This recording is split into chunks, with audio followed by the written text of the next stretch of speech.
Welcome to a Friday night edition of Taking It to the Nub. I am your host, Boston Jimmie, and tonight I have a really good friend of mine.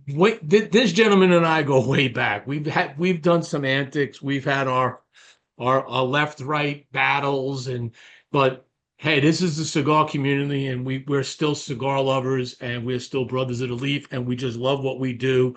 Um, Wayne D. Clarke. Now, many of you might know Wayne from like Placencia, most recently. Prior to that, he was in some other organizations. We'll talk about his past. We're going to talk about his present in PDR Cigars, which he is now the vice president of sales. So there's a nice parlay as you move forward in the industry. And we'll also talk about what PDR is doing and how Wayne is kind of making some new things happen. But we got a lot to talk about, as always. And please bring in any of your questions or your comments. Put them in there. We'll try to get to those. But in the meantime, while we're waiting for everybody to get their cigars and get their drinks, we're going to just run our little ad segment, and then we'll bring Wayne right back in.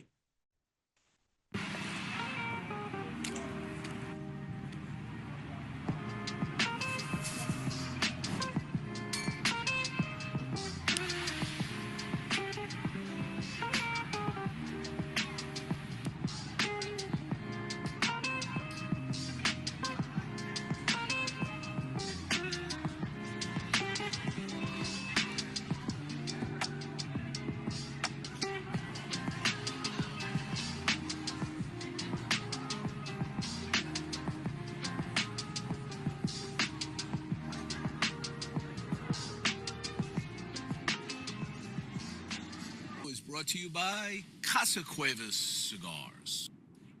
In the 19th century, Juan Cuevas, Spanish immigrant from Santander, began what was to be a family business which now spans 4 generations. Like others fortunate enough to live and work in Pinar del Rio province of Cuba, Juan commenced cultivating tobacco, turning it into a successful business.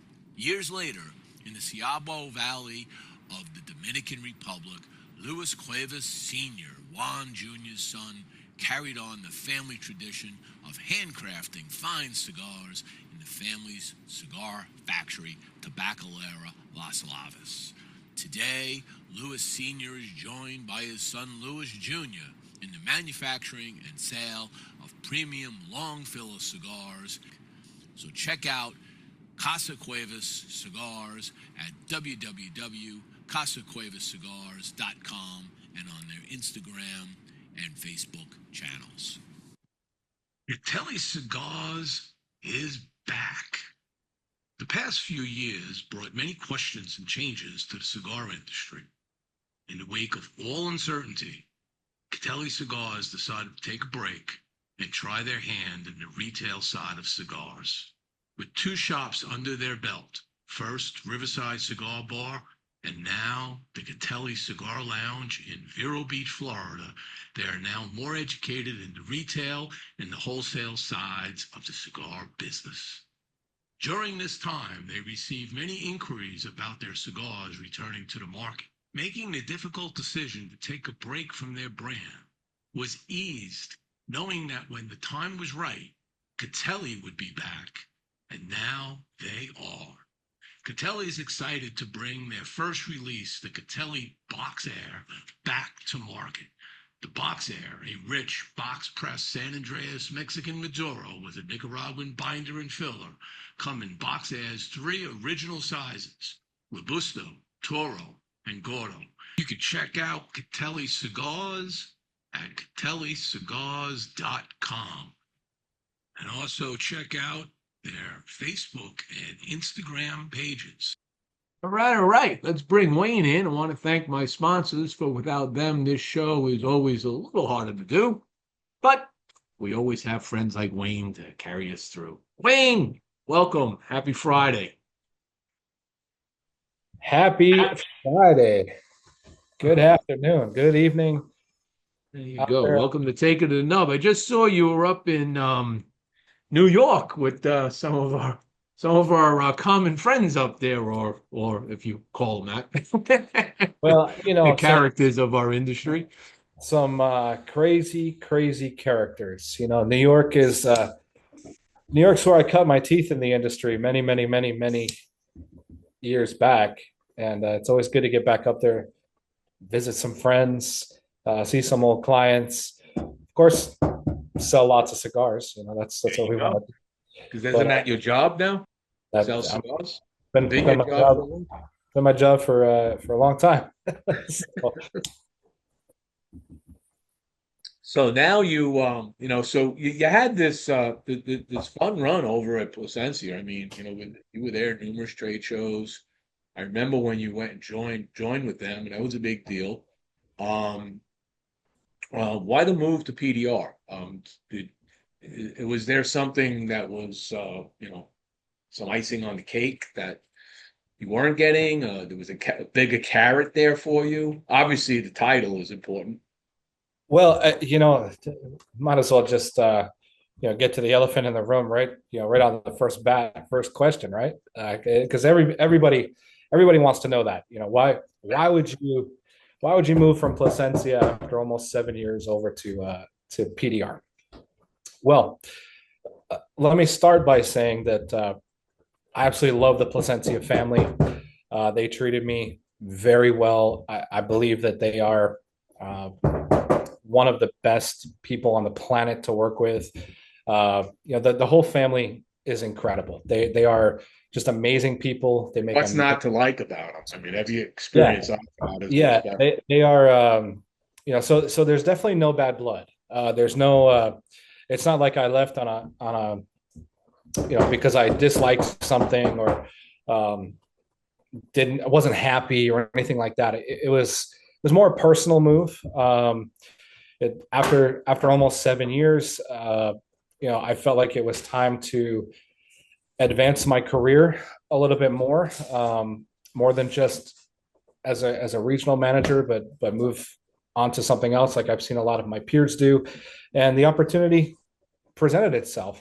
I was very specific in what I was looking for to make a move. I wasn't going to just go to any random company, and over the course of my time there, I built up a really good reputation with my retailers and with our different partners. Um, so I would get phone calls, once a month, every other month. Hey, Wayne, are you happy? What's going on over at Placencia? Are you happy? I could sure use you over here. And I never entertained any of it, because Placencia is just an amazing place to be, amazing family, amazing company. But it was time, to advance and do something different. Get back to I'm a builder.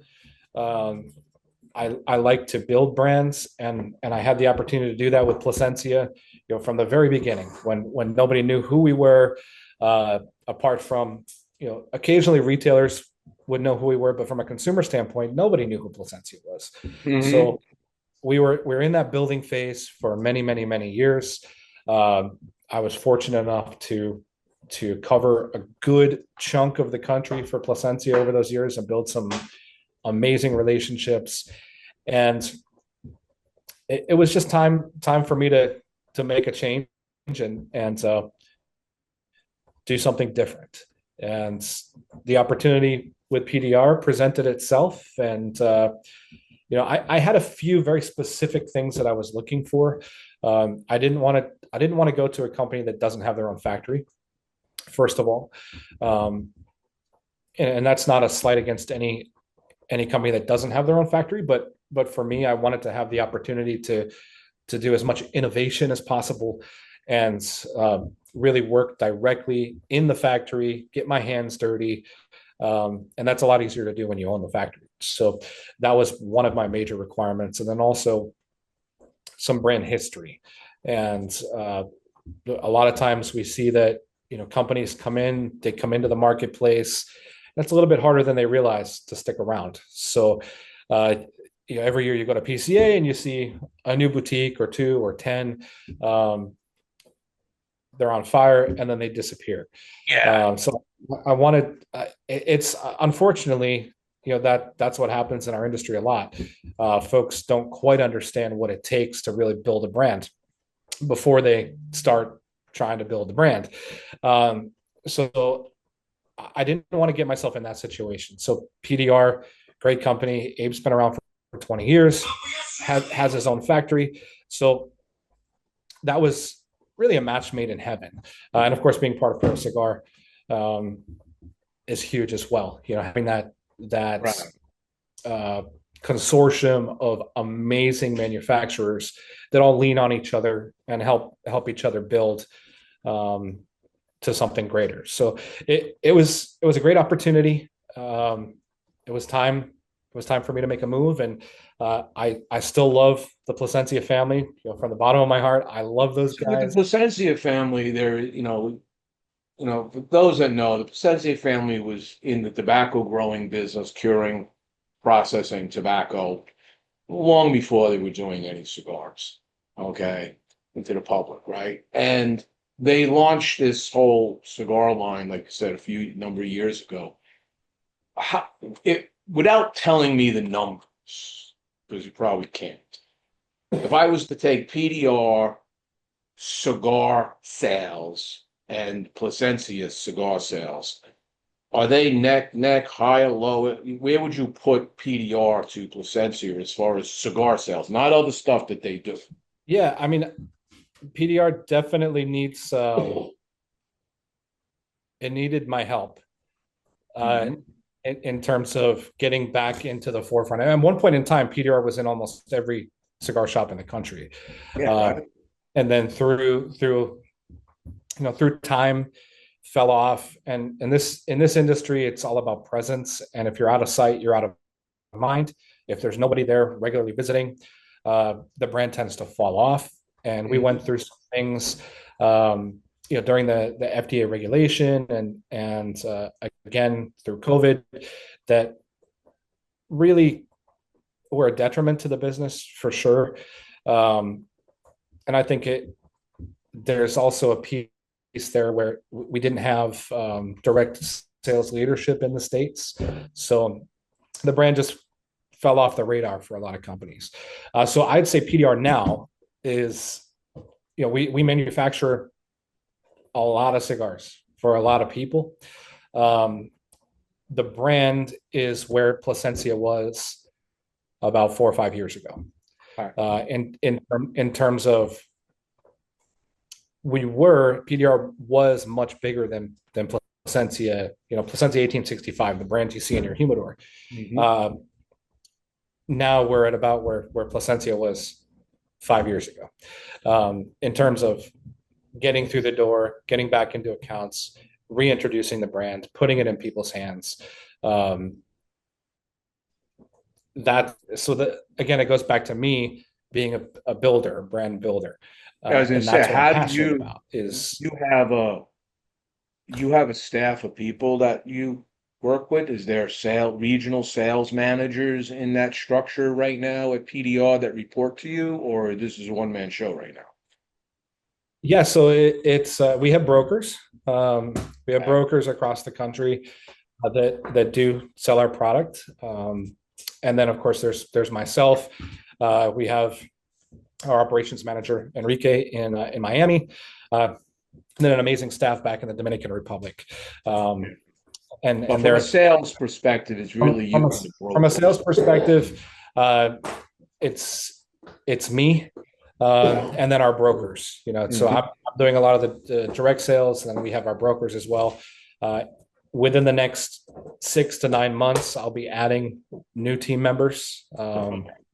So it's a That's growing. what I was going to say when you steer the ship, right? So you came in.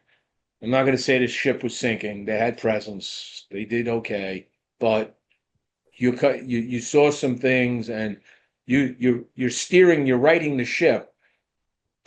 Explain some of the things you're going to do. Now that was one of them you just brought up. So go through some of the list of what's on your agenda to steer this ship in a direction that's going to become again hopefully a household name when it comes to cigars?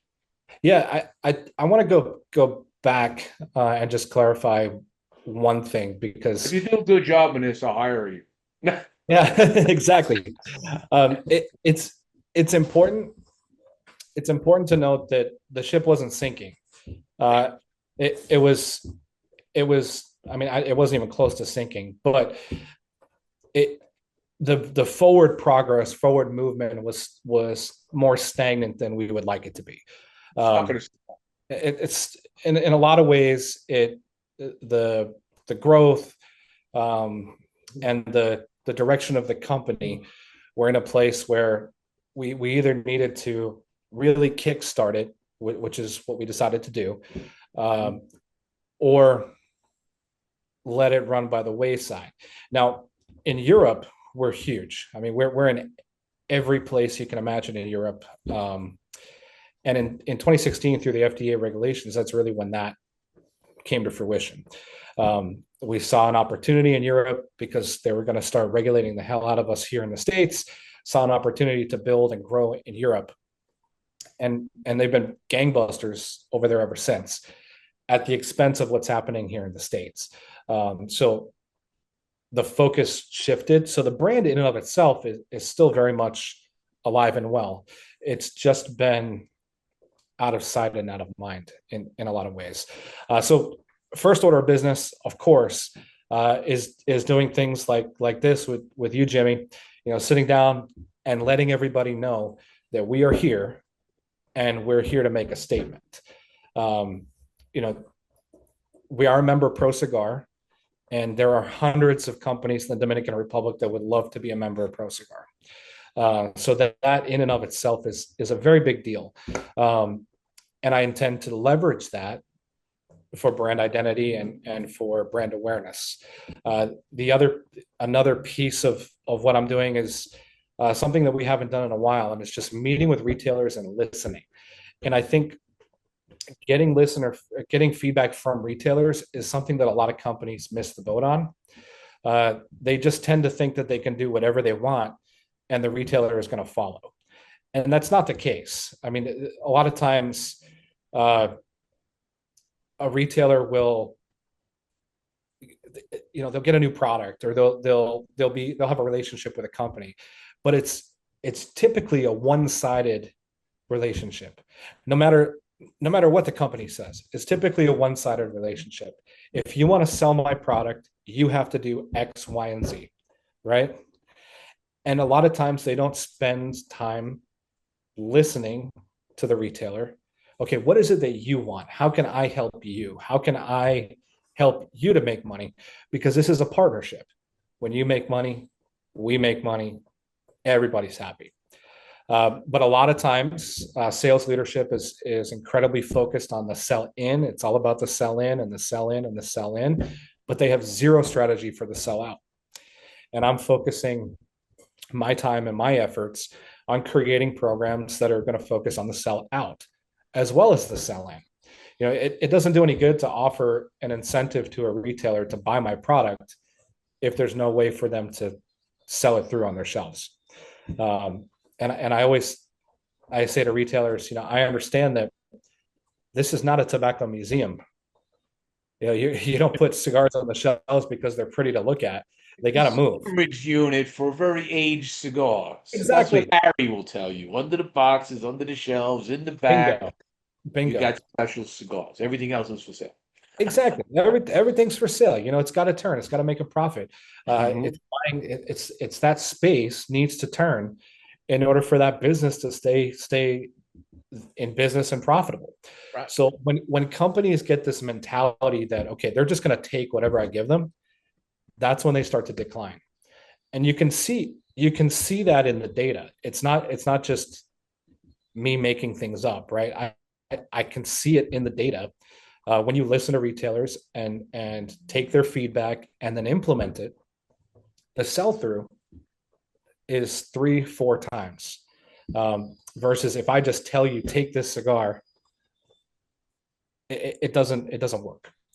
So that's a major piece. So that's part of my strategy as well, is what I'm doing now is basically a listening tour. Listen to all the retailers, listen to what they have to say, offer my feedback, offer some assurances and guarantees from our end, and then rebuild relationships one shop at a time. And this is an old-fashioned industry, shaking hands, kissing babies, building relationships. That's the key to success in this business. It has nothing to do with, to be frank, it has nothing to do with even the quality of your cigar. It has everything to do with the relationship. If you think about the cigar, so let's talk about the cigars for a second. And don't take this as a negative comment because it's not, although some people might call it, but let's just go through it. The American palate has been retrained and retooled to appreciate Nicaraguan cigars. Everybody says Nicaragua. And then you have Dominican, you got Honduras, you got Costa Rica. Now, of course, Dominican is second to Nicaragua, okay, as far as what's coming in. But when you listen to consumers to say, I don't like, I know people, and you know the same people I know, so we won't mention any names, okay, but we probably know the same people that say this. I don't like Dominican cigars, they'll tell me. Like, I'll do a review on a Dominican cigar, I'll get a high number. It goes, that cigar was garbage. And I said, why is it garbage? And they said it's very floral. I said, well, that's a Dominican cigar. There's more floral notes tend to be in Dominican than there is in Nicaraguan cigars. So you don't like floral. I hate floral in cigars. I said, okay, then that cigar's not for you. I get it. But the person who likes that, they're going to love that cigar. So it's not a negative, but how do you deal with bringing over, not just winning over other Dominican cigar smokers into your company, but how do you start to bridge that gap? And maybe this is getting into some future projects on how you start doing blends that start being maybe a little Nicaraguan forward to the point where people are like, oh yeah, this is more approachable to me, okay, as opposed to what has been in the portfolio in the past. Great question. I mean, it's almost like you do this every week, Jimmie. That's a great question.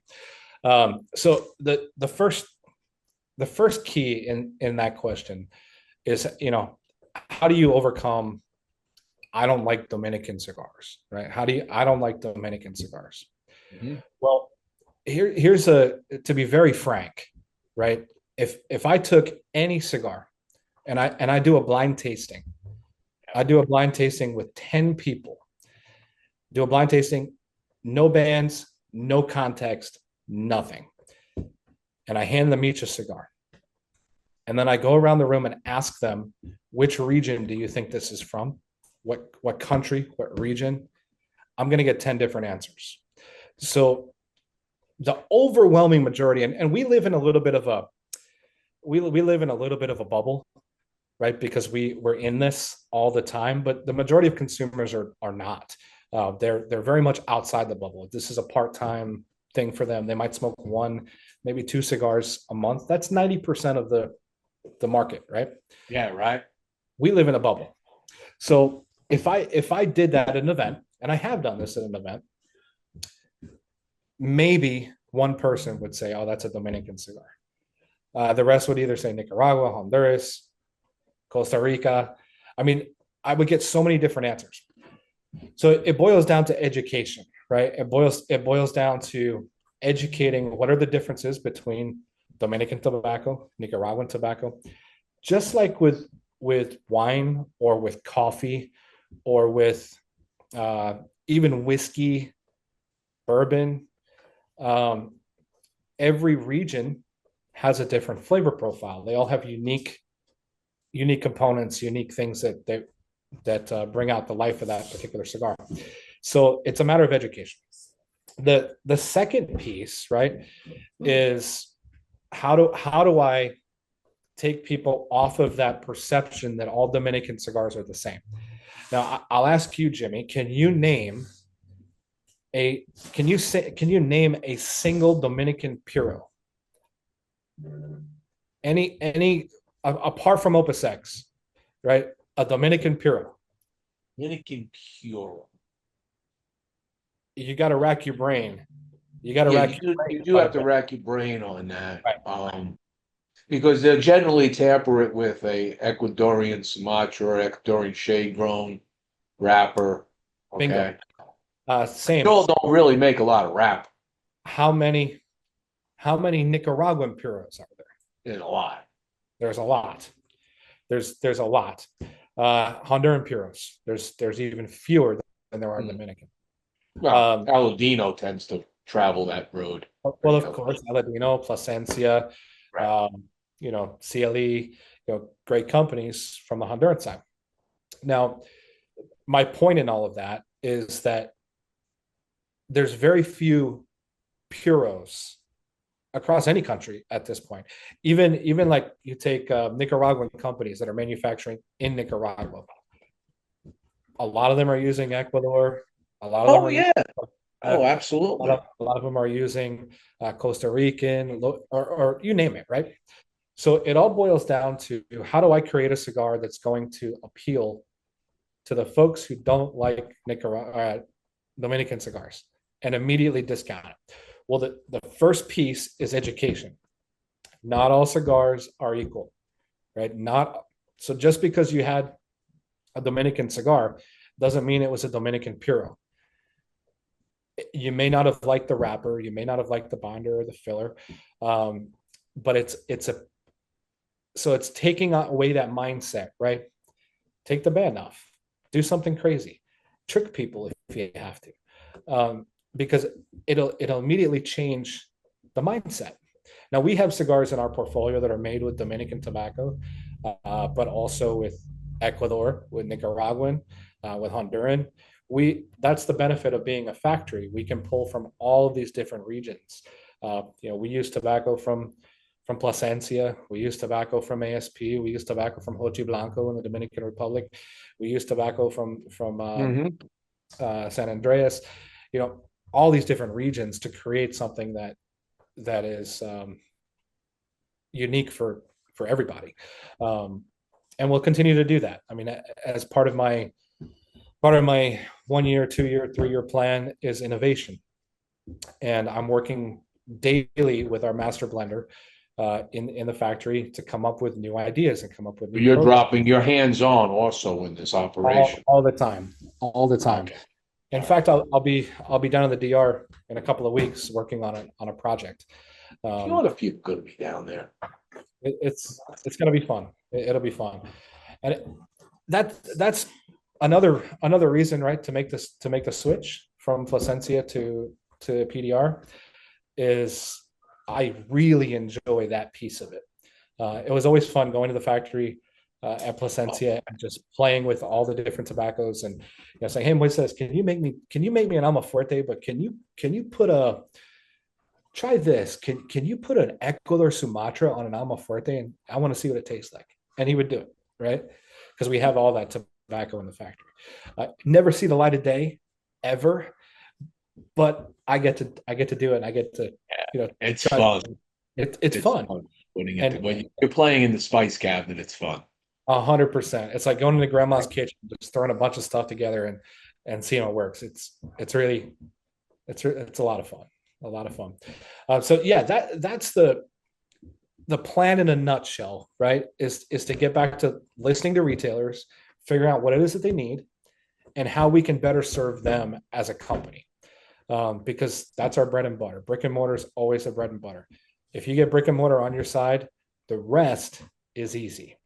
And that's part of the battle. If the brick and mortar retailer, if your partner is a brand ambassador for your brand, the rest is history. But if they don't believe in the brand and they don't believe in what you're doing and the vision that you have for the brand, you're dead in the water. 100%. So, one way that you can enhance that engagement, I just tossed this out there. You're familiar with Brian Lewis in California? Of course. Okay, doing his 420 club where he sends out cigars.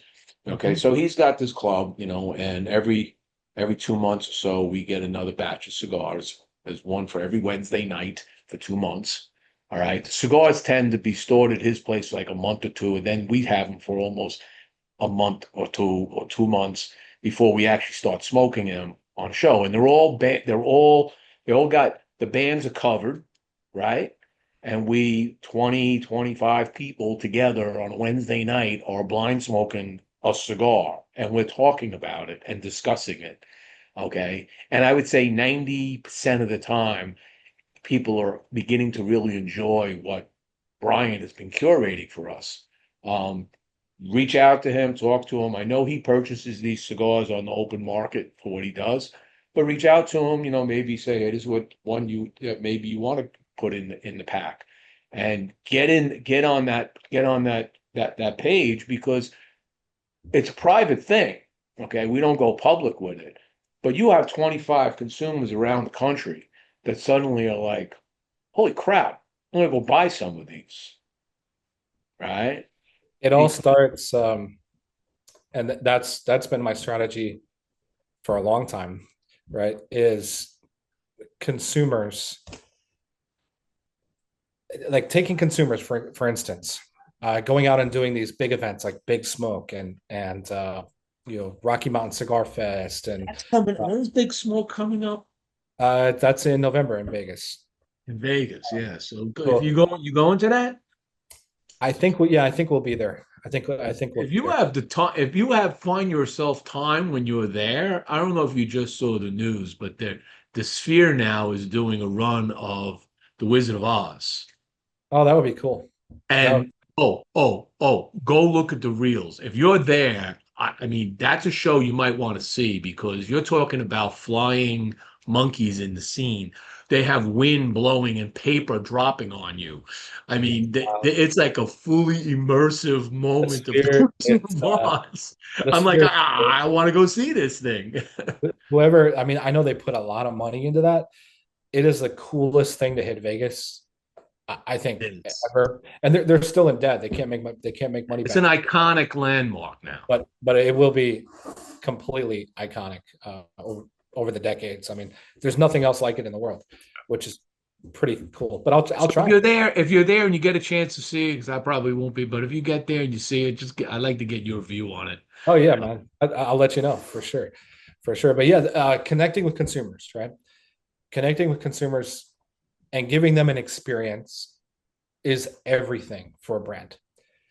Because at the end of the day, when you walk into a humidor, and you do this, Jimmie, and everybody does this, when you walk into a humidor, it's an amazing time to be a consumer.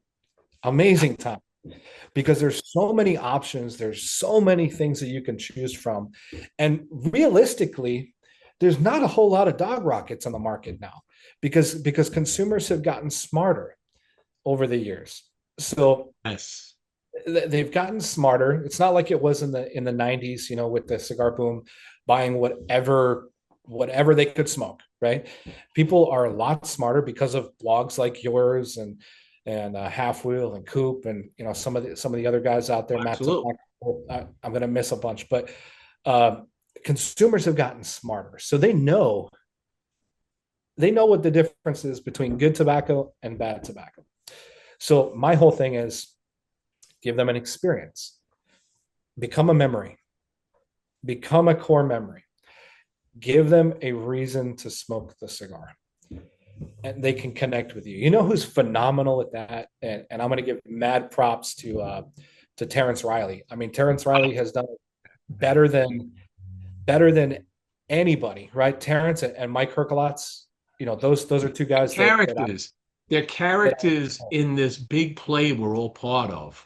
And a absolutely. lot of us are supporting cast, but these guys are like, they're real characters out there. They're always promoting, and they're characters they're bigger than the industry itself because they jab each other. The guys that do all of this, they're always talking and always conversing beyond cigars, Oh yeah, of creating course. goofy things that cigar people are doing, like sitting down, like Coop sitting down with with all the luggage, the airport pigeon. Everybody just started doing this, right? Yeah, That yeah, kind I of was part of that trend. Yeah. yeah, everybody becomes part of this, and they were leading that show, and Terrence does that brilliantly, Yeah, in how he plays it off. he's brilliant, and I give mad props to Terrence for developing a program that connects with consumers, right? It's very rare that you go into a place and somebody hasn't met Terrence Riley, right? Or they haven't met Juan Lopez, or they haven't met, any one of them. Well, it'll get there for me. At least from Tennessee North, you've probably met me. I got some work to do in the rest of the country, but it's that's my goal, is to really connect with the consumers at across all of these events, right? Give them an experience that they're going to remember, so that they say, yeah, you know what, that cigar, Wayne told me about that cigar. But also, Wayne's a pretty cool dude. And so is everybody at PDR. So is the rep. Connect with the consumer. Because at the end of the day, I tell all of my retailers, right? Listen, you're not my customer. You're not my customer. I don't care if you like the cigar or you don't like the cigar. Period. Your guy that's in your lounge every day of the week is my customer. You're my partner. So the retailer is my partner. We're making money together. The customer is sitting in the lounge. If I give them the Disneyland experience with my cigar, our cigar at PDR, they'll never forget it. But if we give them one bad experience, they'll never stop talking about it. And that's what the whole idea behind me coming on board and developing this direction and this new identity, this new swagger behind PDR.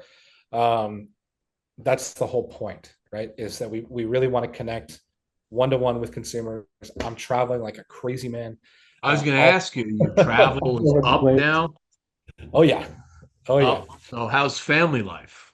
Well, it's working. Balance. You got to balance that act pretty heavily. It's working. There's I'm so passionate. Like, I'm not excited about my work. I'm passionate about my work. And the big difference is excitement. Think about whenever a new product comes out, a new product in the market. Oh, there's a lot of excitement around that. And then what happens? A couple months later, that excitement just goes up. That's not new anymore. It's the next new thing. It's the next passion never goes away. Passion is lifelong. And I'm passionate about this work. I'm not excited about it. I'm passionate about it. And the whole idea is, and you get it, Jimmie, and a lot of folks understand it. You have to be passionate about this business to be in it. Because if you're not, there's a whole hell of a lot of other things you could be doing to make a lot more money in other industries, right? You have to be passionate about this. Because if you come in here to make $1 million, you might as well just quit now. You just. So are you doing? Are you in the conversations with the company to revamp or produce more swag? Because consumers love swag. All right, I'm thinking, like, is there going to be like a PDR cowboy hat coming out soon? Well, hey, that's what I've thought of. And living in Nashville, I have connections with a lot of hat companies, right? That do customized cowboy hats and fedoras and stuff. So there'll be some new stuff coming. I that's a double-edged sword, and you can talk to any cigar company, right? That's a double-edged sword. The swag part of things, consumers love swag. They love swag. But I believe that the age of giving out a lighter and a cutter and an ashtray, whatever, how many of those do people really need? Haven't been boxes yet. Yeah, exactly. So how many have unopened boxes of ashtrays? Yeah. So I mean, I could produce sliders, cutters all day in China, right, and bring them over here, but that doesn't really make an impact. But what will make an impact is if somebody wears a bright blue cowboy. I do like that. That's a beautiful lighter.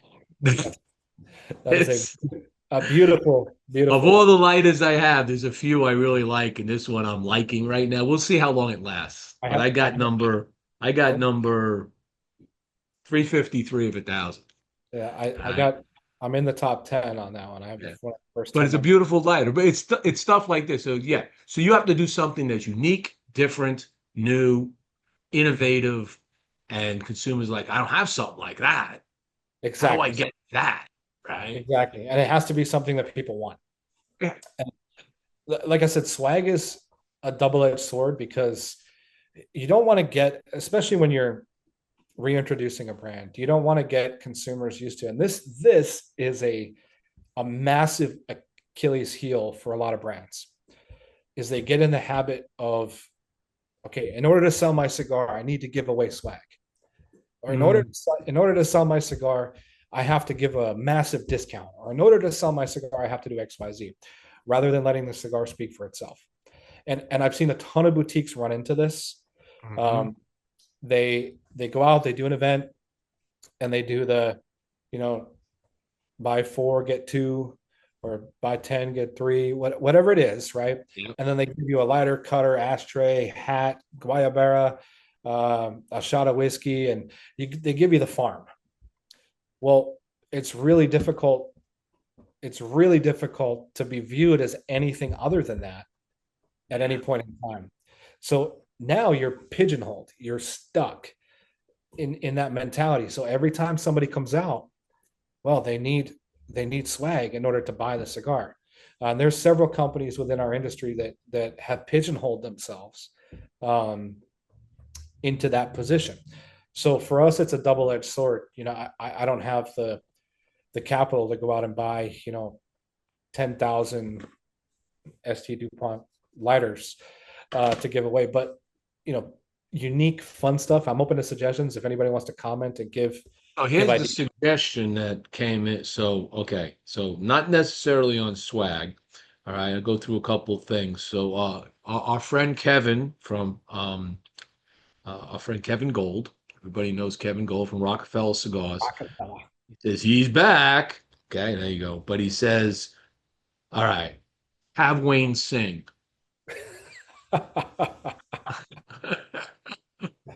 Well, I don't know if that'll drive away customers or that'll. And then Gabby Cappy said, Wayne is the best. I'm done giving discounts. Never again. We stopped years ago. We work too hard to be giving stuff away. All right. Yeah, So, I agree with Gabby on that one. And it's especially as a boutique, right? When you're a boutique company, and you call PDR a boutique? Yeah, we're definitely boutique. I mean, how many cigars a year do you produce? It would depend on your definition. You know, I'll put you in a medium-sized company. Yeah, okay. So we're a medium-sized company. Medium. That's what I would say, right? Yeah, we're a mid-sized factory. Got your own factory. Yeah, big difference. Most boutiques don't have that. They got they use somebody. Yeah. So let's look at boutique mid-size, right? We're not talking the Generals and Altadis of the world, and you know, Rocky, whatever. They have their own business model. But even as a small to mid-sized factory, your profit margins are only so big. They're not. You're not going to make it on strictly volume, like some of the big guys do, right? So they make it strict on volume, of course, and brand loyalty. You know, it's a big difference between selling 100 million cigars a year and selling 5 million cigars a year. In one case, you're strictly making it on volume, and the other you're making it based on your margins. Well, if I take up that margin and start discounting everybody and discount, once I get to that productivity level where I'm, you know, major mid or above, well, my profit margin doesn't change. So because everybody's been conditioned that they need to receive XYZ. It's like putting the cigar, a prime example. It's like having a cigar, and a lot of companies do this and they shoot themselves in the foot. They need to raise some capital. So they'll call CI, or they'll call Famous, or they'll call one of the major online retailers. Or Page, or any of those other ones, right? Yeah. Those guys will buy the cigar at a severely discounted price. And now your cigar is available for wholesale online. Yeah, right. But you've got capital. Well, in the short term, that's okay. In the short term, lovely. I've got some money in my pocket. Right. What does it do to your brand identity? What does it do to your brand? Right. It kills your brand, because now that retailer is looking at that and saying, well, screw this guy. He's not going to give me that discount. Screw that guy. But then your consumer also is saying, oh, I just bought that on Cigar Bait for $5. Why am I paying 12 with you? Well, now when you look at it in the long term, and this is a marathon, not a sprint, where does your business go? Where are you going as a business? You got that short-term infusion of capital, but where is your business going? It's not going anywhere. I can promise you that. It's going to be right back where you started, because now you're not going to sell your product to generate capital again. Because you're in a ginormous online shop, okay, that carry more things than any shop normally carries, okay, and you get lost in the fray. And you don't have the assistance of a good shop tobacconist or whatever, or humidor caretaker that comes in there and, asks you the questions, what do you like? If he doesn't know who you are, or if he knows who you are, you say, hey, Wayne, we just got this new brand in, which is really like right up your profile. You might want to check it out. Okay. Yeah. Yeah. That's why I'm really shooting, and I think any company that wants to be successful should shoot for this number. And this was a strategy that we used at other companies that I've been a part of. Realistically, 80% of your business should come from brick and mortar, no matter what the number is, right? So 80% of your overall business should be coming out of brick and mortar sales, period. The rest can be online, distributor. But if 80% of your business is coming out of brick and mortar, that means you're not reliant on that massive order from CI or that massive order from Famous or JR and Meyer and Dutch once a year at the trade show. Because now you've got this 80% support that's holding up your brand at a good margin, at a good price with good service. And then if CI or Famous or the big guys, the big catalog guys, don't come through with an order, your company is not going under. So this is what a lot of boutiques they fail to recognize, is that your channel, the channels in which you sell, are equally as important as the number of cigars that you sell and your overall revenue. Because you got to be in regions. You have to be in areas. You can own the Mid-Atlantic region because it's your home base. Okay, you can own Florida.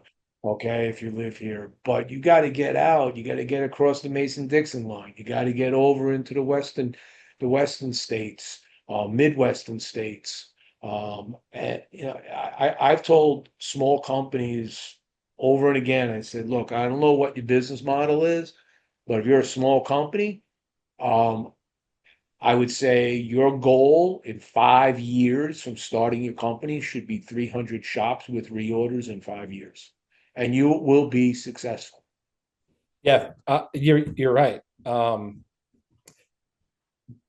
lot of times, the other back end piece of that, right, is the first sale is always the easiest. So it's super easy for me to get a cigar into a store. Really easy. Based on my reputation and my history, right? And just going back to my relationships, my deep relationships with my retailers, I've yet to have anybody tell me no, right? No, nobody's told me no since I've come back with PDR, because they trust me and the relationship that I have, that I'm not going to put them in a situation that, oh, I'm going to give you a dog rocket or whatever, something that's not going to sell. The hard part is the second and the third reorder and the fourth reorder, getting that traction. And a lot of times what happens is that you get to sell in, like I talked about earlier, you get to sell in, and then you completely forget that you actually have to follow up with them and do the rest of the work. Call once in a while, say, hey, how you doing? How's everything? You don't even have to talk about your cigars. How's things going? That's it. Let them know you're still on the other side of the phone A phone call to help them out. A phone call. And I have this mentality. I would much rather a retailer come to me at PCA or at any time, right, and say, man, Wayne, you're a real pain in the ass. Like, I hear from you all the time. I would much rather them tell me that than have them come to me at PCA and say, "Man, Wayne, I never see you, bro. You're I never see you. I never hear from you. No call, no show. Where you been?" Um, Mhm. and that's again what happens. And I'm building I'm building a culture here at PDR that reflects that. If we're on the little things, the rest will follow. And that's really where it comes back to the reimagination of PDR and who we are, our core values, our direction as a company. It all comes back to that customer and that customer experience and that client experience, um, and rebuilding that trust that we are there and we're a resource for them. And that's why I'm here, for So sure. what is a PDR event like? You go to when a shop runs an event for PDR and you're there. What can people expect at a PDR event? I mean, I know some events are just simple. There's a little bit of food, there's some pizza. Sometimes the shops bring in different stuff. There's raffles, there's this, but a lot of times it's up to that brand owner if they're there or the rep to really push it over the top with something good, an experience that the consumer will remember when they leave. What is a Yeah, PDR like? a hundred Or what, percent. So I'm not interested in going into a store and being an employee for 3 hours. Um, that I have no interest in that. That's a waste of time. Retailers who do that to reps, I think are missing the mark. Um, and that's what happens a lot in our industry is that a rep will go in, take 3 hours out of their day, do an event, but they're really just an employee, a humidor employee for 3 hours, and they're expected to stand there and sell as much as they can. Well, my job's a little bit different, right? And I've always viewed it this way as a rep. Even as a rep, I look at it like, what am I getting long term from this? What is the long term goal from hosting this event? Is it to sell as many cigars as I can in that 3 hour period? Or is it to sell as many cigars as I can over a year long period, an 18-month period, and then do another one later on? The way that I'm executing that is through experiential events. So the last thing in the world I want to do is go in and sit behind a table for 3 hours and say, "Hey, buy my cigar." Okay, great. Transactional. Those days are dead, completely dead. And retailers will tell you that they're gone.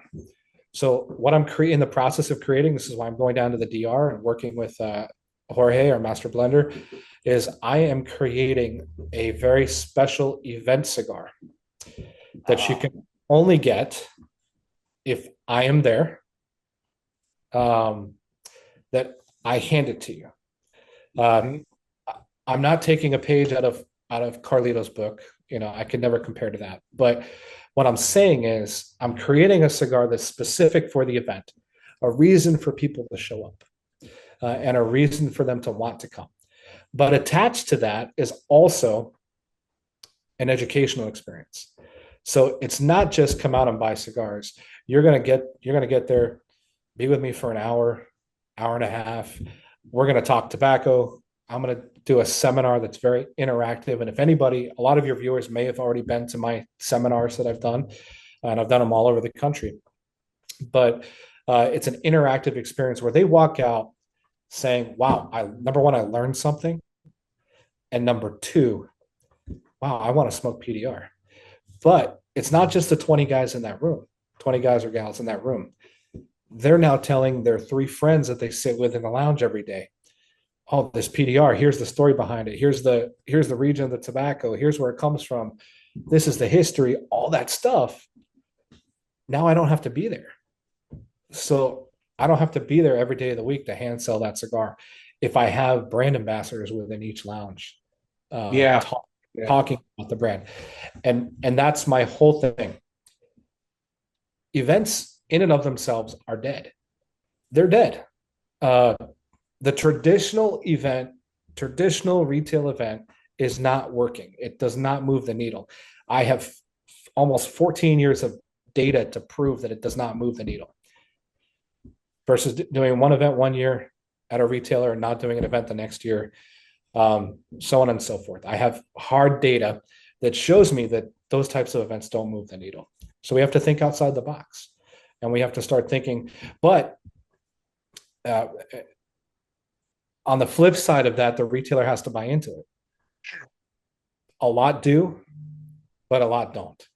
So I'm going to be doing events with retailers that buy into that process and that idea.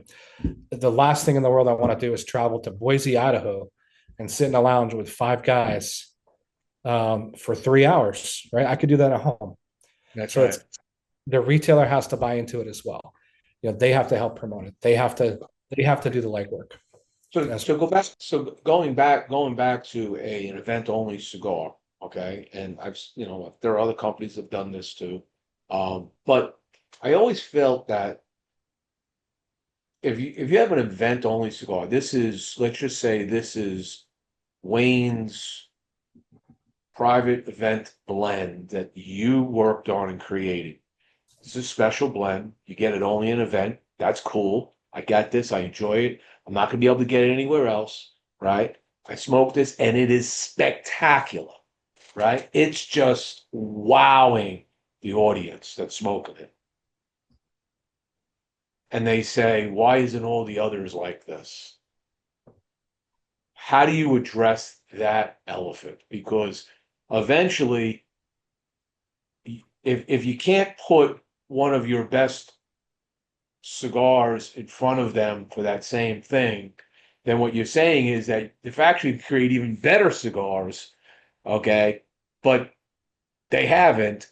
And I guess the question is this now the introduction of this is where we're heading? You're going to start seeing more of this type of product coming out of PDR in the future as we continue to press along. So amazing question, Jimmie. And I would have the same thought as a consumer, for sure. Many people don't know this, but about 8 months ago, we brought Jorge Nunez on board as our master blender and general manager for our factory.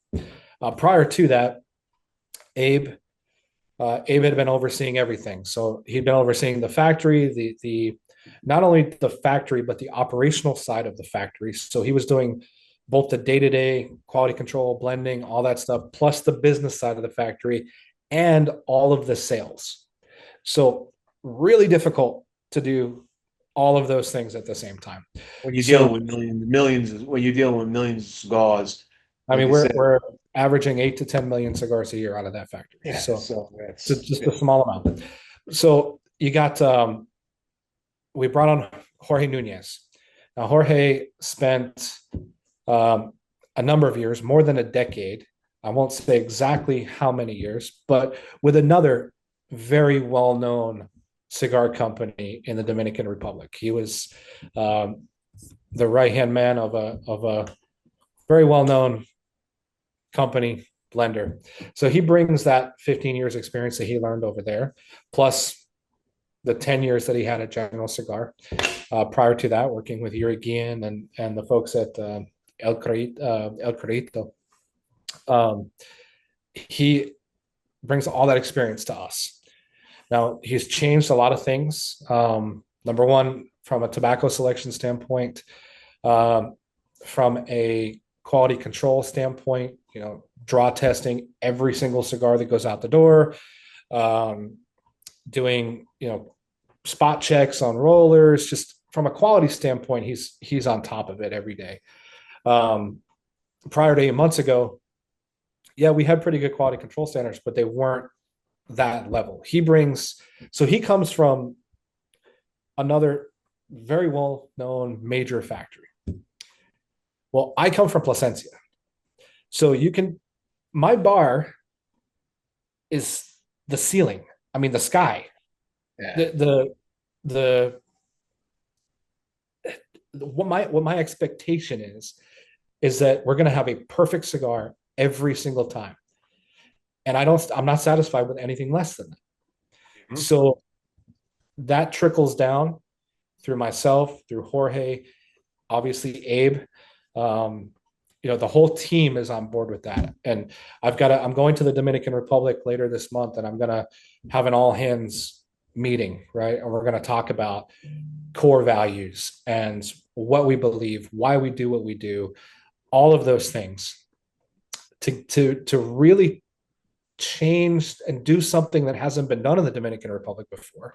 But I'm bringing that piece from Plasencia. And there's a reason why in a lot of minds, Nicaragua is light years ahead of the Dominican Republic in terms of manufacturing. And it's because I think they're much more agile. They're much more agile. They're willing to make changes quicker. They respond quicker to consumers and what's happening. The Dominican Republic is a lot slower in that sense. They're much more old school. They're much more. If you go into any of the factories, right, and look at how much has changed over 40 years, 50 years. Not a lot. And that goes to the farming, that goes to every aspect of it, right? Not ragging on the Dominican Republic, but it's time. It's time for the DR to make those changes. So that's what I'm doing when I go down in a couple of weeks. We're talking about core values. We're really changing the heart. If you can change the heart, you can change the mind, and then you can do amazing things moving forward. But without that, without everybody on the same page, without everybody on board, you're going to get mediocre products. You're going to get something that, okay, it's serviceable, but it's not wow. There's a reason I worked with the best in the industry for the last 7 years, what I believe to be the best of the best. So I'm going to try and emulate that in any way that I can. So going back to the event cigar versus regular production cigars, the regular production cigars, I think, are damn good. So the event cigar is going to be in that same category, a little bit different, a little bit more Wayne, to say Wayne. just a little bit more my style. So, But so yeah, if you have an event, so you have an if you can have an event cigar. Let me ask you this question from a branding perspective, right? So when I think about what I'm smoking right now, so I'm smoking the PDR Kappa Natural, okay? Meaning for those that may not realize, it means the wrapper is a natural wrapper, okay? When I look at the 10th anniversary one, um, you got to go to the back of the band to realize it's PDR. The front, it's Flores E. Rodriguez. Okay. So that's another line in their portfolio, right? They have a Flores E. Rodriguez line of cigars. yeah, so that goes back to the history of our company. And that's Flores, Abe Flores, and the Rodriguez family, right? The two together started. The Rodriguez family had a small factory in the Dominican Republic, and then Abe started making cigars with them, and then eventually, moved out on his own. But we still pay homage to the Rodriguez family. We remember our roots. We remember where we came from. So the Flores y Rodriguez pays homage to that. PDR, in terms of our brand identity, in terms of who we are, we don't want to be known as just a one-trick pony, or like, okay, you're smoking a PDR, right?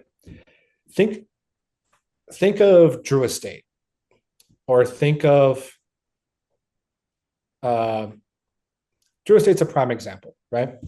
How many different SKUs, different blends, different things do they have under their umbrella? They have tons, and they're all uniquely different. They all have their own characteristics. They all have their own identity, per se. That's exactly what we have here, right? So when I'm smoking the Flores Gran Reserva Sun Grown. This is a Gran Reserva. Mhm. This cigar is very different than what you're smoking with the Santiago, So you have the Capa Natural de Santiago. Totally different profiles, also different brands. They're different brands within the PDR umbrella. Right. And that's what we're really trying to create is How many are there? How many different brands are under the umbrella or so lines? great question. We have right now in terms of what we make in the factory, we actually have 8 different brands. I recently reworked everything as to what we're going to be offering in the US, and I cut it down to 5.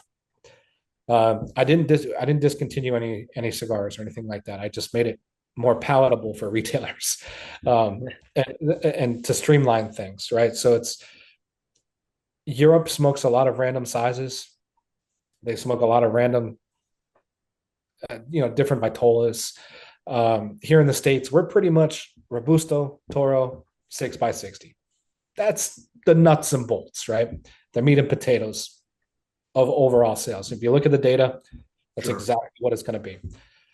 There's a time and a place for a Figurado or a Esplendido or, Salomon, other sizes, half Coronas, half This right Church. here is a kind of a Solomon.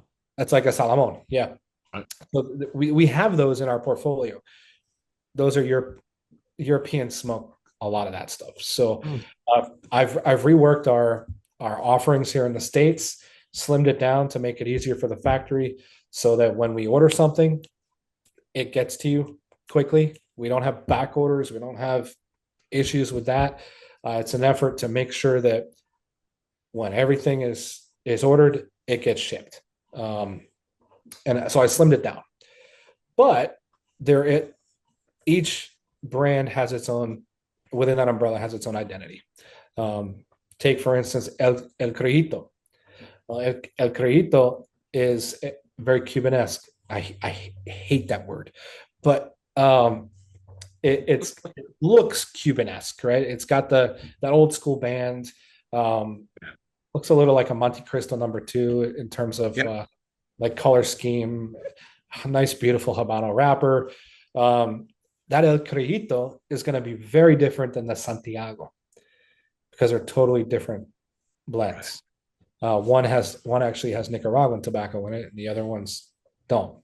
Or the Siri Privada. The Siri Privada is a box press, and we make that in a Rosado. We make it in a Maduro. Well, that's a box press. You're not going to get the box press in a Santiago, and you're also not going to get Nicaraguan and Honduran tobacco in a Santiago. So very different flavor profiles, very different makeup for the Siri Privada compared to the Gran Reserva or the Santiago. We also have flavors, the cafe and the cafe roast and the international roast. So those are within our portfolio as well. That's the Santiago, but with a flavor. So it's a different portfolio, but they all would fall under different categories. Very. So here's an interesting. I recently been having some conversations with people in Nicaragua. Now, with the current climate we're in, I know Nicaragua's got an 18%, I think, tariff, and Dominican's got 10. I don't want to get into the tariff discussion. What I do want to talk about, though, is export authorizations. I've heard the term export authorizations coming out of some folks from Nicaragua, where they're running into problems getting the authorizations. There's more paperwork that's been thrown at them. There's more things they have to do, some more hoops they have to jump to export the cigars out of the country. Do you have a similar issue going on in the Dominican? Not really. And we may be in a unique situation, but no, not really. It's now what other manufacturers go through. I'm not sure because I didn't really handle that at all at Plasencia.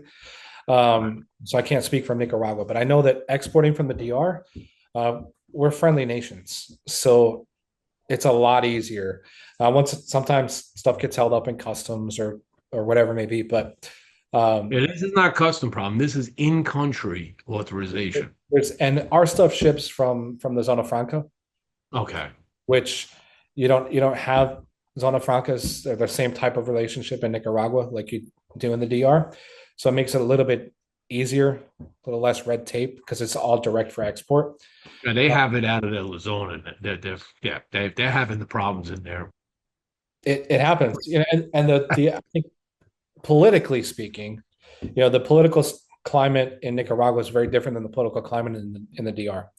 Um, a great example is, the president of the DR was actually at our factory. He's a cigar smoker. He's from Santiago. Uh, he loves cigars. Now I don't know if Wasn't he the mayor once of, was he, yeah, was he, I think it was the mayor of of Santiago. Santiago or something, right? I don't know too much about the politics of the DR, but um, I don't I don't know that Ortega has ever smoked a cigar. I mean, he may, but I've certainly never heard of him coming to Esteli to visit factories. Um, I know that we did have like ministers of agriculture and things come and visit, but it's always good when you have the president on your side. Of Uh, course. and the government of the DR is um, in a much more amicable relationship with the U.S. than the Nicaraguan government. Whether that has an impact on import export, I'm not sure, but I know we're pretty good coming from the DR. Um, I haven't heard of any real issues. The the biggest issue is labor, and keeping up with demand. That's that's a massive problem. It's more expensive in the DR than it is in Nicaragua, I imagine. Much more expensive, much more expensive. And that's because of all the social programs and whatnot that Sure. the DR has that Nicaragua doesn't. Um, but the political climate obviously makes a difference as well. Does Abe have his own fields? We do not. So he sources all his leaf from different growers We around, we around source the world. we use the same growers all the time, right? So we buy tobacco from the same exact people every single time, which is another competitive advantage that we have, in terms of being able to stay consistent. Obviously, Hochi Blanco, from La Galera, he's right up the street from us. So, and we're also a member of Pro Cigar, so we have access to pretty much tobacco anytime we want, wherever we want. And of course, Pro Cigar buys a lot of tobacco in consortium as well. They buy different parts of crops in their entirety, as a group. So that gives a little bit of an advantage there as well. But we don't grow our own. But we do buy from the same sources every time, so we can verify the quality. We buy finished tobacco. At one time, we were finishing our own. It's very labor intensive. It's very time consuming. Okay, so you're buying it in the bales at that point. We're buying it. We have our own finishing process that I won't get into. It's proprietary, but if you come to Pro Cigar, you'll see how we do it. But it's a Can't different. be happening, Terry. You can see Uh, it. it's not overly proprietary. You can see it, but we have I a mean, finish. you don't do any more fermentation of We it, don't do we don't do fermentation, no, but we do age in a different way. Okay. So it's a little bit different. It comes in bales. Jorge is doing primarily all of the tobacco selection at this point. I went on a tobacco buying expedition with Jorge on my last trip, and that was a lot of fun. But and no less than 3 or 4 people came to the factory while I was there trying to sell us tobacco, and Abe said no to all of them, because we're buying from the same. Yeah, you have loyalty. This business built on relationships and loyalty to each other. Exactly. Are you going to be at the Ybor Festival this year? I'm not sure yet. I I haven't confirmed it yet. I know the next big thing that we have is Big Smoke. I just did Rocky Mountain. We have Big Smoke coming up in November. Um, we will have we're doing Smokinos in You're doing Pennsylvania. smoking hours up with Johnny and Yeah, Lee. yeah, Smokinos. We will be doing. I'm trying to think of what other big multi-vendor things we have. You do the great smoke. Does Abe carry the these? We will. I don't know that we're doing that yet. Uh, I need to go see Abe in Florida. But So Abe carries your line, right? I believe so. Yeah, I believe so. I Two still don't know. Two Abes ought to be like better than one Abe. Yeah, right. Yeah, I don't know. I should probably know that. You should know this. Probably know that. But I'm not sure. I know I've done Abe's show. I've been on his show, and I got mad respect for him. So if he doesn't carry it, Abe, if you're listening, PDR Cigars, smoke in, baby. Little plug. There you go. So, so you were recently, like I said, you were recently up in New York. You were in the Bronx. I know that, or in not the what? No, Harry's not in the Bronx. Harry's in Queens. Harry's in Queens. Yeah. You were hanging out with Harry and Kevin. Did any other places you stop in while you were up there in the New Oh, York area? I saw everybody. So New York, if you don't know this, New York is where I cut my teeth in the industry. It's really where I got my start. So it's like when I go to New York, it's like going home. Yeah. So I saw everybody. I went to see, got to hang out with Ray at Maduro's, Victor over on Moises, of course, Humberto at Amadis on City Island. Get to Long Island to get that. You get anywhere on Long Yeah, I Island? got over to Long Island. So saw Raj over at Cigar Superstore, and of course Okay. Jack at Maxie's. Oh man, Jack, hey, I You gotta know, love Jack. all my old favorites. So it's coming home. New York is going home for me. It's like my old stomping grounds. So those relationships run deep. So these cigars are located. So talk about the New York metropolitan area, including Long Island. Some basic shops that carry all these shops carry PDR, or they are Yeah, about. yeah. So the ones like Maduro's, Amadis, and uh, Maduro's, Amadis, and Moises. And remember, I said earlier that people are willing to give me a shot, right? Because they know my history. They've all agreed to bring it in. Harry has it now. Maxie's has it now.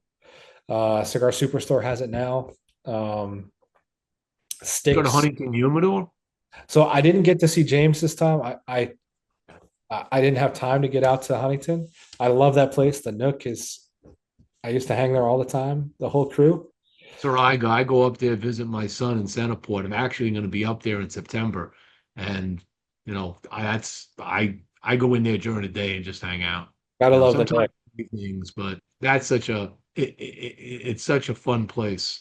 It's a classic, man. You never know what characters you're going to see in there. That's Like, right. I've actually done one of my tobacco seminars in there upstairs in their lounge, and you never know who you're going to meet.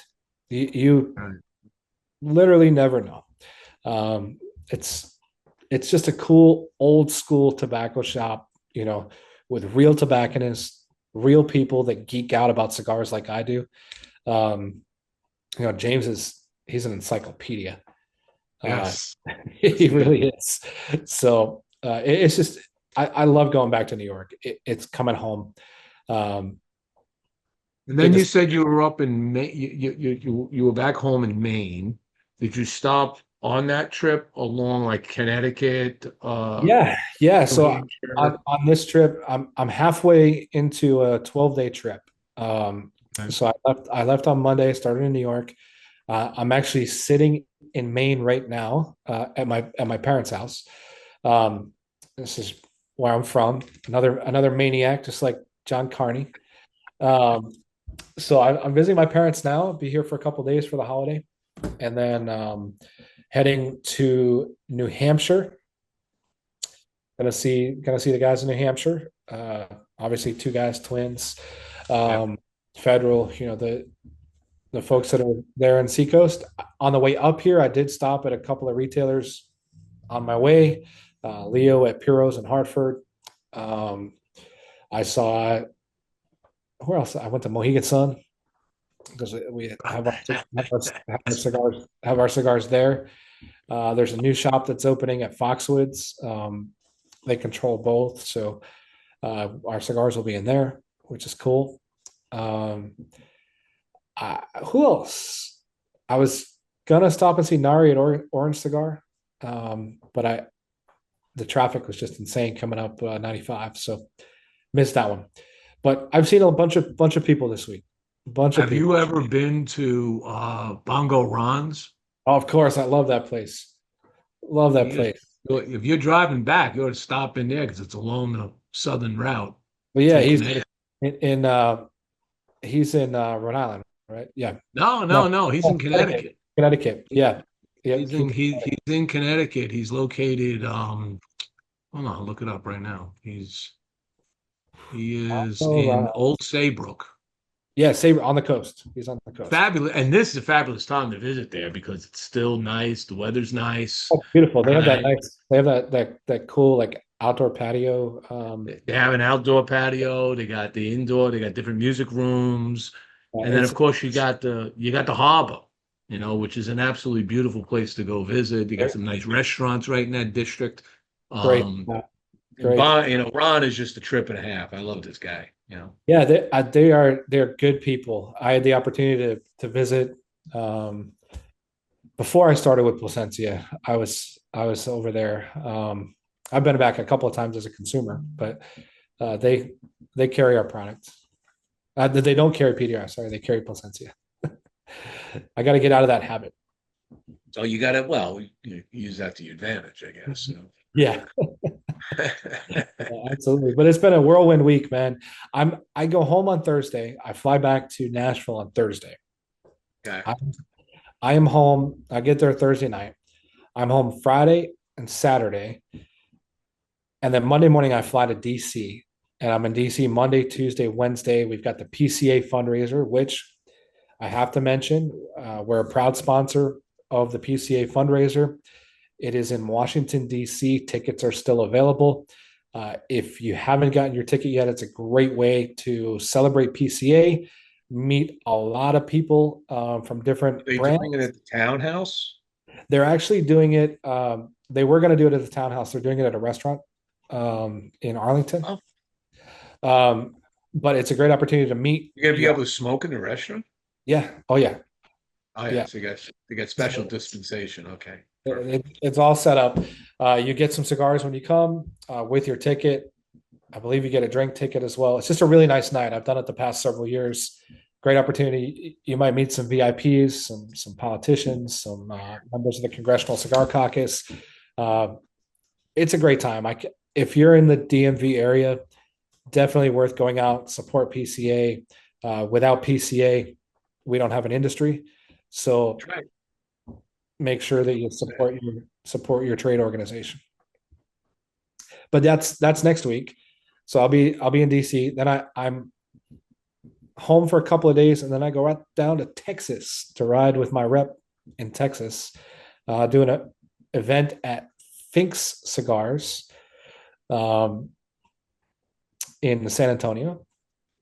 Okay. And then I fly to the DR for 8 days. So I'm going to be home a total of 4, maybe 5 days in September. No, it's laundry time. Got to do laundry, repack. Just enough to, do my laundry, and that's about Kiss it. the wife goodbye and say, "I see." No wife, so I don't have to worry about that one. I thought you had. But didn't you have a girlfriend that? I did, but no wife, no wife. Oh, nothing going on there anymore. Man, I'm free as a bird, baby. That's Breeze how and that's how I can do this stuff. That's how I can travel. It takes sacrifice. I mean, I tell everybody, if any business you do, if you really want to do your business, you kind of really got to say to yourself, are you half in or all in? You know, if you're half in, you might do okay. If you're all in, it means sacrifice. It means you're not home. It means you're not doing this. You're not around your family. You're not doing this. You're laser focused on the one thing that matters. And it's growing the business, building the business. Okay. And we don't give enough credit to people who do this. These are the road warriors like yourself that are out there bringing these products out to the market for us to enjoy. I don't think that there's enough credit given to people like you, okay? Because you do sacrifice. You're never home. You're always on the road, you know, and that's a very difficult thing to juggle, and especially if you have family, it's even harder. Okay, because the family's got to be behind you, and hopefully the family sees the benefit of what you're doing. It all works itself out, you know. But it's in any business. But this business is very much road warrior based. Get out there, push, push, push, push, push. It's a numbers game. You know, you're gonna hit 5, 6, 7, 10 different places. You might get one order. But Yeah, it is it's a grind. 14 years I'm doing this. I'm on the road. 14 years, and I haven't lost my passion yet, so that's a good thing. yeah, I've seen a lot of people come and go, a lot of people come in.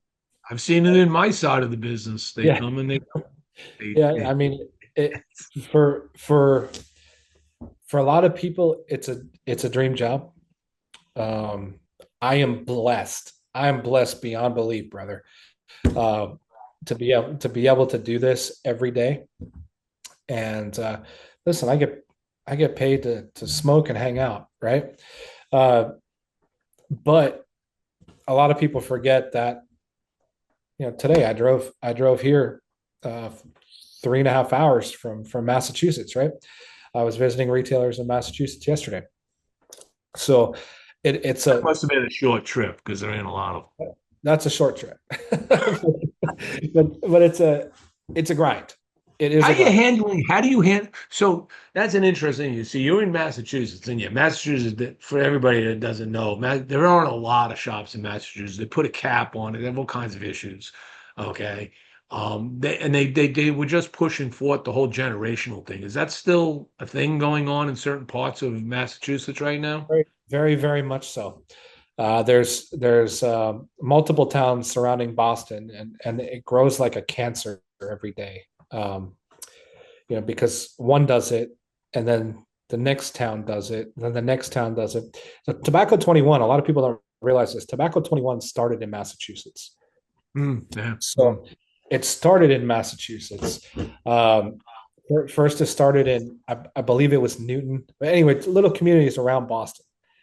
And it started in Massachusetts. And I remember going to a town meeting in Watertown, Mass, and saying, because they were proposing it, and they ended up passing it. So my words meant nothing. But there were probably 30 of us, 40 of us that showed up, including veterans and people who had fought in wars for us.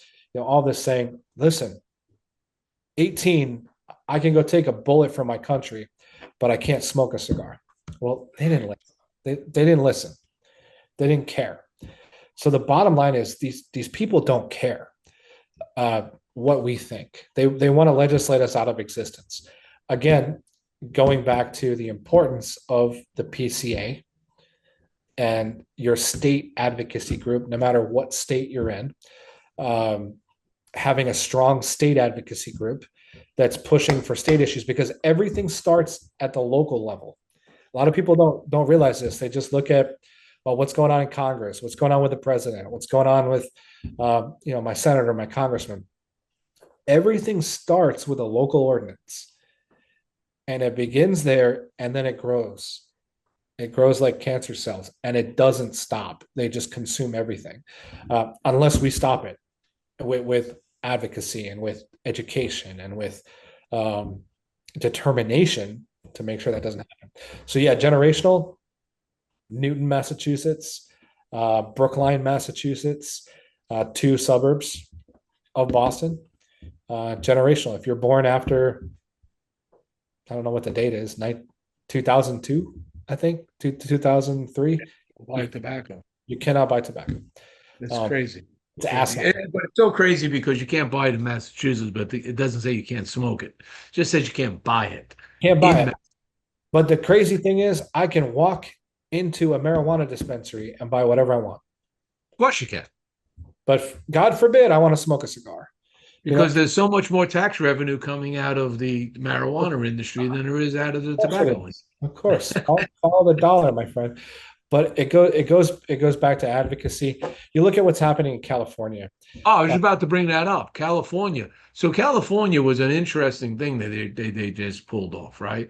So from a consumer perspective, they got it right. 50-cent cap. Okay, the prices are going to come down on the shelf effectively. Okay, from what you thought they were before.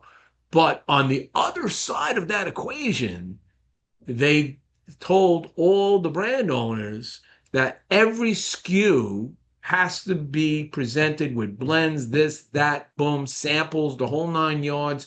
And you have to pay like $350 per SKU and $150 per SKU every year thereafter to get that approved to be in shops. Okay. It's FDA 2.0. It's precisely what the FDA did to us with user fees and with registration. All of that stuff that happened in 2016 is now happening in California. So my thought is, why do I want to do business in California? Period. Why am I going to placate this nonsense? It doesn't make sense.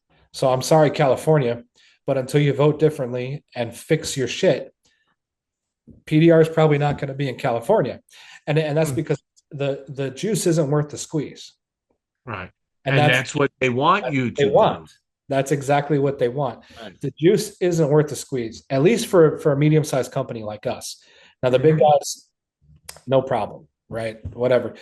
P&K is out there. They're based out there, you know. But the big guys win, though. You see, and then there becomes another battleground, right? So the big guys win, the little guys lose the market. It's not even it's not even that, Jimmie. What it is principle. And at the end of the day, California, pretty big state, right? Pretty big state. Lots of money, lots of economic activity. But is it worth it? And that's a question that all of us are going to have to ask. Is it worth it? Is the juice worth the squeeze? From a business standpoint, I can't say that it is. Now, that's not discounting California consumers. California consumers will find a way to get the cigar, as they have the past several years. They'll find a way to get it, whether it's online, whether it's whatever. But it's all the stuff that California is doing to make it difficult for us to do business. Why? Why am I going to go through that? And they've done it multiple times. California's done it multiple times in other industries as well, not just with ours. Thinking that they can dictate how the rest of the nation does business, and it just doesn't work that way. But a lot of times companies will placate to and say, okay, we'll follow your rules, because if I can't sell in California, well, that's a massive piece of business. Car companies, you look at car companies, you look at appliance companies, you look at all these companies, they all have the California sticker on there that's California compliant. Well, why can one state make such stringent rules that make it impossible to do business there and negatively impacts the rest of the country? That I don't understand how that's even remotely constitutional with interstate commerce laws. But the problem is, in California, there's not a strong advocacy group for our industry. Right. So it's going to happen. But you take a state like, for instance, New York. New York has a really strong cigar advocacy group. And they've been fighting and fighting and fighting and fighting and fighting. And the only reason we're not at a 200% tax is because of their hard work. The work that they're doing behind closed doors that we never hear about to keep them off our backs. And we're still allowed to smoke in New York, even though the tax is high. So the state But New York City also has the rule, and I don't think it's changed, okay, where they set the rule that if you owned a cigar shop and you decided you wanted to retire, you can't hand that off to anybody. That shop is closed. close, it's done. Half of them, Done. And no new licenses are being issued. So they're trying to reduce the amount of places we as consumers can go yeah, in our world. We're not bothering anybody. Okay, I get it. You don't want me smoking on the street in front of a building. You don't want me smoking in a restaurant, whatever. I think it's stupid. I think if I owned a restaurant and I had smoking in it, and the guy next door to me had no smoking, we'll just battle it out. See who has the better food and the better environment. I might win, and if I don't, maybe I have to go non-smoking. That's my choice as a business, right? yeah, But to tell me that you're not going to give any more. The idea is they want to eliminate places where we can enjoy it, okay, in the comfort of our own camaraderie, right? exactly. And they're pulling that carpet out from underneath us, and I'm like, oh, come on, guys, just leave it. We don't want to bother anybody. We're the most respect of all the people that smoke in this country, cigarettes and all this other crap. We are the most respectful people. Because if I'm sitting around somewhere, like even here in Florida, a lot of places they got rules too. Where you can smoke, can't smoke, right? But even when you could smoke, right, in places like I remember, I used to be able to go into a Chili's and sit back. I would sit at the bar, fire up a cigar, and get a margarita, and just sit there and smoke a cigar. Restaurants over there, people eating. And if somebody actually came to me and said, that's kind of like disturbing, whatever, I'd be like, okay, I'll tell you what, I'll move down over here. Mhm. Okay. I'll move down here. I'm not going to stop, but I'll move because I legally can do this, but I'm going to move down here. Right.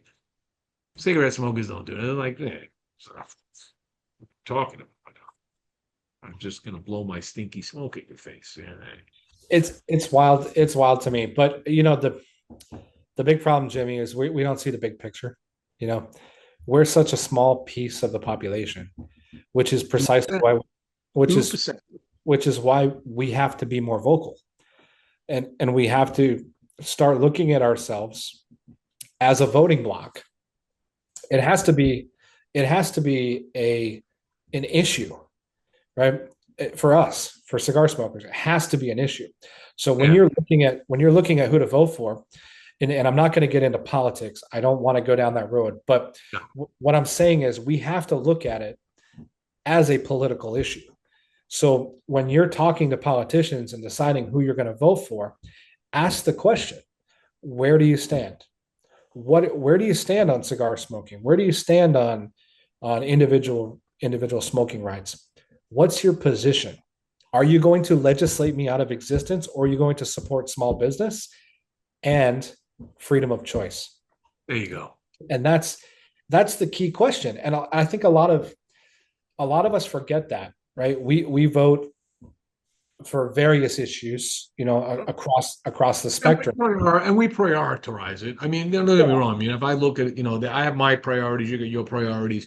We look at our politicians and decide based on our priorities in Bingo. life.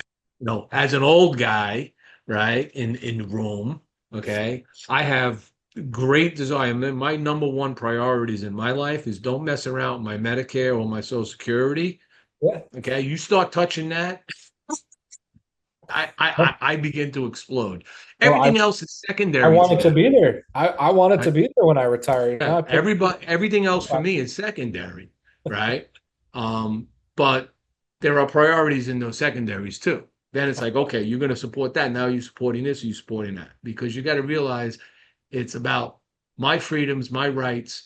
And oh, by the way, we're not, when I've been in meetings and I've talked. I was at the PCA event up in Chicago when they had the DNC. I went to that and I was talking to some people, some lower level politicians, and I was explaining they have no idea. They don't know. Okay. They were clueless until They I have actually no started idea. talking to them about what's going on. And they're like, I did not know this. And I'm like, yeah. they don't, And and when you have a shop, I told them, I said, when the biggest argument is about youth access to tobacco. We're not 7-Elevens, yeah, okay? With you, if you're a kid and you walk into a cigar shop, the consumers in the cigar shop might actually escort you out the door before the a management does. hundred, 100%. Because we know this is not your place. You can't walk into a strip club if you're under 20 or 18 or 20. I don't know what the age is now, right? You can't walk in a cigar shop if you're not 21. I'm sorry, you can't come in here. Okay, it's not for you. No matter what your celebratory moment you think it is, I'm sorry, the rules are the rules. And we want to protect our establishment because the last thing we want is that establishment to get shut down because they served underage consumers. Yeah, it a lot don't have a clue because they're not part of the culture. Mm-hmm. It's our job, and that's again going back to PCA. That's it's our job. That's why we have PCA. That's why we have the BCA, the Boutique Cigar Association, and uh, any other association within our industry. There's other three-letter names that I'm forgetting, but the two. PA, the newest one. I mean, CRA, PCA, BCA, the new one that you just The new mentioned. one is TPA, Tobacco Products. That's Ish's organization that he created for a lot of small TPA. companies. That's why we have these organizations, and that's why it's critical to support them. And if we don't support them, they don't exist. And there's nobody advocating for us because let's be real, Jimmie, you and I aren't going to go. We don't have time for this. We're not going to go to the state house and shake hands and say, "Hey, this is my issue. Um, please think of me as a small business owner when you decide to ban my lifestyle or you decide to ban my choice of pastime. Please think of me." Well, we had the 10-year anniversary just passed, okay, Oh, of save the leaf. Save the Leaf, right? 9 year, 9 years. So next year, actually, I was gonna. You're right. Thank you, because I had Hard to the believe that was thought 9 years. process that My God. we should figure out how to pull together the team and have a meetup in DC again on the 10-year anniversary of Save the Leaf. Because that was something that was one of the most amazing things that I was part of in this industry to help formulate this. And we were the first organization to get permits to smoke on the Capitol lawn. People don't Yeah, even realize it. It's I like, mean, I was we, there. we had ashtrays all around the Capitol lawn, and we had all these foreigners that were visiting, right? And they would ask us, "What the hell is this all about?" And we explained. They said, "That's like the dumbest thing we've ever heard. That people they're doing what to you?" Exactly. Yeah, I remember that event very well. And it was great to see so many people come together Yeah. for the cause. And we get that a lot of PCA, we see everybody, whatnot, but this is consumers. Right. And this is consumers coming from all walks of life, all around the country, um, making our voice heard. I'd love to see that done once a year. Uh, Once a year, we do that. We raise awareness. We and even maybe I'll chat with the board at PCA to see if we can do something like that. That's PCA sponsored. Where PCA sponsored because they kind of like semi-sponsored us there. We got people came up. I remember we got support. the tearing up of the regulations and throwing them Yeah. out, and Oh I yeah, but we didn't. The only thing we didn't get was the press coverage we wanted, we didn't get hardly any press coverage, okay? and Other than our own press coverage. We we didn't also get. we also did it at a time when Congress wasn't in session. Yeah, So yeah, yeah. So that was lessons learned, but but but that lessons was not forgotten. but it was August 8th, the deeming date. Um, no, August 8th, 2016. That's the day that the regulations were supposed to go into effect. So it was a meaningful day for us Yes. to do. But man, I could go on that tangent for days about advocacy and fighting for our right to smoke. And I'm really passionate about that, about preaching the word of premium cigars and how we're different than anything else. Um, One of the questions that I ask, and this is sort of an aside here, but when I do my tobacco seminars, and mind you, I get people in there that are well-seasoned smokers, and I get people in there that are first-time smokers. But one of the questions I always ask is, how long do you think it took from seed to smoke for that cigar to be in your hand? I always ask it. It's one of the first questions I ask. And I get people that say, 3 weeks, 3 months, 6 months, 2 months, whatever, all random. And I'm like, okay, all right. Guys, at minimum, it's 3 years from seed to smoke. At minimum. Right. The one you're smoking right there, that tobacco was planted 10 years ago because it was not my forte. Tobacco was planted 10 years ago. Then I ask, how many people does it take to create this? And I get answers like 5, 4, 10, 12, and I go around the room. Nobody answers correctly. Nobody, unless they've been around before. I'm like, okay, cool. It shows me that people don't understand what we do. And the next question is always, what other product on the planet do you know that takes a minimum of 3 years to make, over 300 sets of hands to create, it's completely handmade, and costs $15 or less? Name me one product. It doesn't exist. It doesn't exist. Yeah, you put extra parameters in there because I was about to give you one, but you added parameters. I can't answer that now. But anyway, we are well beyond our hour and a half. I just wanted to, before we close the show, I just wanted to roll back a little, just a notch to PDR again, because that's what we're all about tonight. So there's some new things coming out of PDR this year that haven't hit the market. We will have, God willing, some new stuff for PCA 2026. Okay. Working on those innovations now. Keep your eyes peeled. As well as a full event schedule. Check our website, pdrcigars.com. We'll list all of our events there. And just keep an eye out, because this brand is going to be on an upward swing, and I'm really excited to be a part of it. All right. So with that, you kind of gave it, but I'm going to do one more time, give you the last word. Well, last word is, guys, thank you, first of all, Jimmie, for your time. Thanks for everyone who is watching today.